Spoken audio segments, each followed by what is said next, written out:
Hi guys, this is FD for Sage5.tv once more back with another video, and today we are going to do a review of Bifrost, a Polkadot parachain. So what is Bifrost? A Polkadot based parachain, Bifrost is a Web3 derivative protocol that provides decentralized cross-chain liquidity for staked assets. By leveraging on the cross-consensus message or XCM, it can provide cross-chain liquidity staking services for multiple chains. Bifrost recently transferred from Kusama network to Polkadot network. So if you deduced something from this intro yet, okay, let me help you out. Derivatives. I think we made a call on this channel that derivatives are likely to be the next big thing come the next bull run. I think they will do quite well. That is just my own opinion. What do you guys think? Again, let us know in the comment section. And if you are new guys, don't forget to subscribe to our channel so we can grow the channel and spread the word to a wider community so that we can build the community and get bigger. If you're a returning viewer, guys, I appreciate your help. Thank you very much for supporting the channel. What I'm going to share with you in this video is not financial advice. This is just my own opinions, and as part of our DYOR risk evaluation, we are going to look at certain metrics and assess them before we score them, and then apply our risk assessment to Bifrost at the end of this video. So if you have been following us, you will know that on this channel, like I've already said, we made a big call. Derivatives could be the next big thing during the next bull run. How certain are we on this call? Well, we lost our magic ball during the last crypto crash of 2022.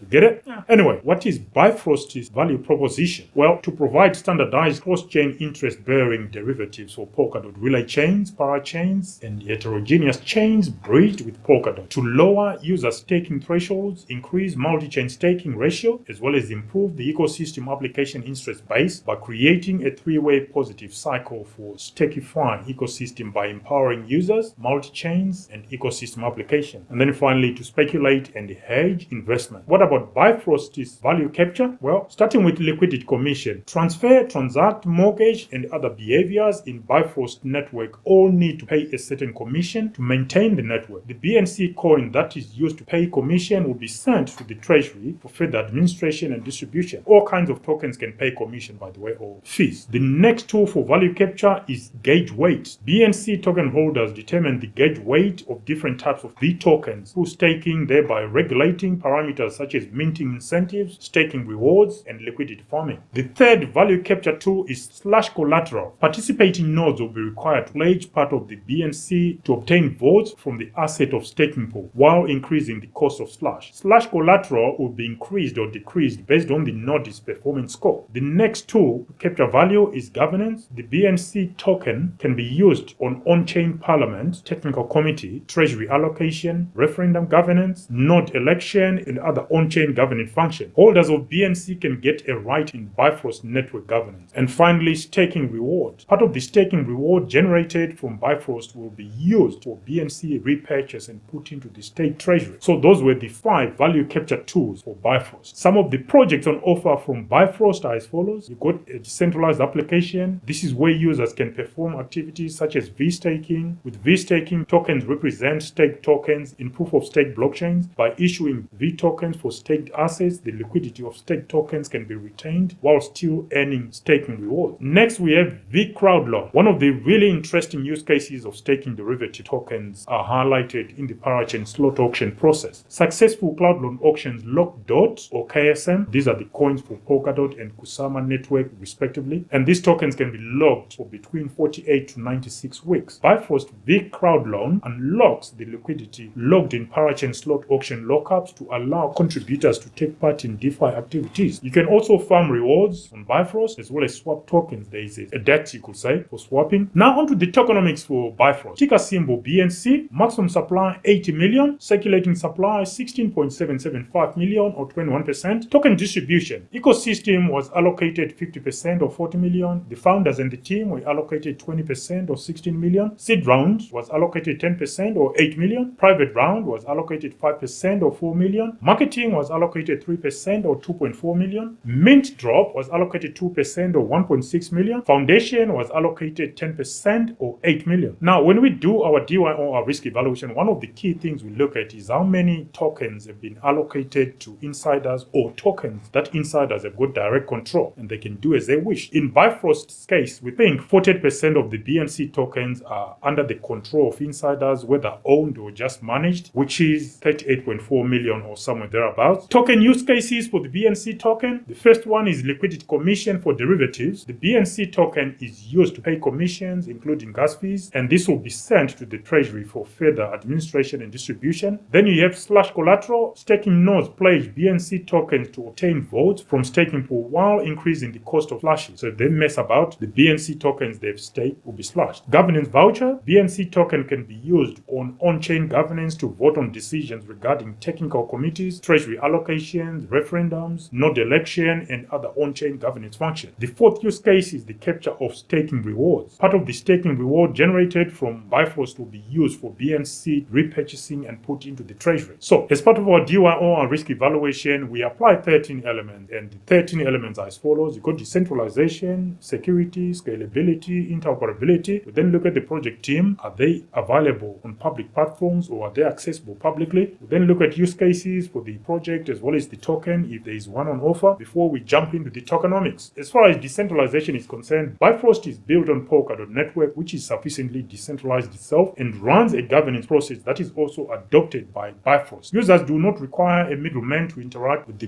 Bifrost platform or decentralized application, and any DeFi transactions are logged in smart contracts. Onto security. As a parachain on Polkadot, Bifrost benefits from Polkadot's approach to security of using the relay chain and parachain framework. This is sometimes referred to as pooled security. To enhance the parachain security and incentivize proper validator behavior, Bifrost employs Polkadot's slash mechanism and nominated proof of stake (NPOS) rules in a native solution called slash risk prevention and control mechanism. In addition, Bifrost smart contracts were audited by CERTIC and all findings were subsequently addressed. As far as scalability is concerned, Polkadot is designed and built for scalability, an attribute that also extends to Bifrost. The BNC token can be ported across to other parachains and vice versa. Parachains such as Moonbeam that are EVM compatible could also open the doors for Ethereum-based tokens to join Bifrost's DeFi ecosystem. Now onto interoperability. This is the ability of a project to work across its own boundaries. Bifrost, in this case, already uses XCM mechanism or cross-chain messaging mechanism to transfer messages between itself and the rest of the Polkadot ecosystem. The Tether stablecoin is also available on the Bifrost dApp, where it can be swapped for any of the available tokens as well as used in other DeFi activities. According to the project's own website, there are approximately 14 contributors. That's what they decide to call them. I couldn't find any other information. And as far as social media presence is concerned, Bifrost has got 79,300 Twitter followers as well as 17,000 members in its Discord. Now, as part of our DYO, our risk evaluation, as I've already said, we applied 13 elements, and those 13 elements are as follows: decentralization, security, scaling, interoperability, project team, social media presence via Twitter, social media presence via Discord. And then we look at the edge of the project, use cases, tokens issued at project launch, as well as tokens in circulation at the point at which we are doing this video. We then move on to maximum tokens available, is there a hard cap, and then consider the tokens that are under the control of insiders. Now, each of these 13 elements is then given a score from 0 to 10. Once we have scored all those 13 elements, we aggregate the total score, and that aggregate score is what we take and then try and match to a risk category. And the risk categories that we use to rate any of the projects we review are as follows. The lowest risk category, there's still risk. Anything could go to zero in crypto, of course. So all this again is not financial advice, of course. The lowest risk category, as far as we are concerned, in our own opinion, is 110 to 130 out of 130. Those are the scores that a project needs to score, and we call this go for it category. The one immediately below it, a project will need to score 90 to 109 out of 130, and we call that the potential category. The third one down, we call that could go to zero, and a project will need to score 65 to 89 points out of 130 before we go to what we deem to be the highest risk category. We call that no-go category. A project level will have scored 0 to 64 out of 130. Fortunately, to this date, we haven't come across a project that scores 0, but we've had a few projects that scored between 0 and 64, and they fall within the no-go category. Again, it's not financial advice. This is just our own approach and how we play this market. So here are the scores we've allocated to Bifrost. Again, this is not financial advice. You may have alternative scores that you wish to allocate to each of these 13 elements. That's up to you. Decentralization, 5 points out of 10. Security, 5 points out of 10. Scaling, 7.5 points. Interoperability, 10 points. Project team, 7.5 points. Social media via Twitter, 7.5 points. Social media via Discord, 5 points out of 10. Edge of the project, 2.5 points. Use cases, 7.5 points out of 10. Tokens issued at project launch, 5 points out of 10. Tokens in circulation at the point at which we're doing this video, 5 points out of 10. Maximum tokens available, 7.5 points out of 10. Insider token allocation, 0. Why? Because at 48%, it's way above our our threshold of 30%, so we can't give any points there. We are going to issue 0. Do you guys agree with the scores we've allocated to Bifrost? Again, comment down below, guys, and let us know. Now, if we aggregate these scores, we get 75 points out of 130, which is huge for a small project like Bifrost, because I think it's got a market cap of below 5 million. I think it's around 2 million or somewhere thereabouts. So for a small project like this, to score a relatively respectable score like that is respectable. It doesn't necessarily mean that it's safe and it won't go to 0. It could still go to 0, but we think it's showing some potential. It's got a lot of potential, because there are so many projects that are doing what Bifrost are doing, but I don't think they'll score anywhere near this score of 75. And mind you, on this channel, we rate and review projects objectively. We don't just dish out our scores or our green points or whatever you want to call it. We apply objectivity, and we think Bifrost is a project with some potential. Having said that, could we go to 0? Of course, that's why it falls within the could go to 0 category. It could, but you take a gamble with any investment. If we do choose to jump into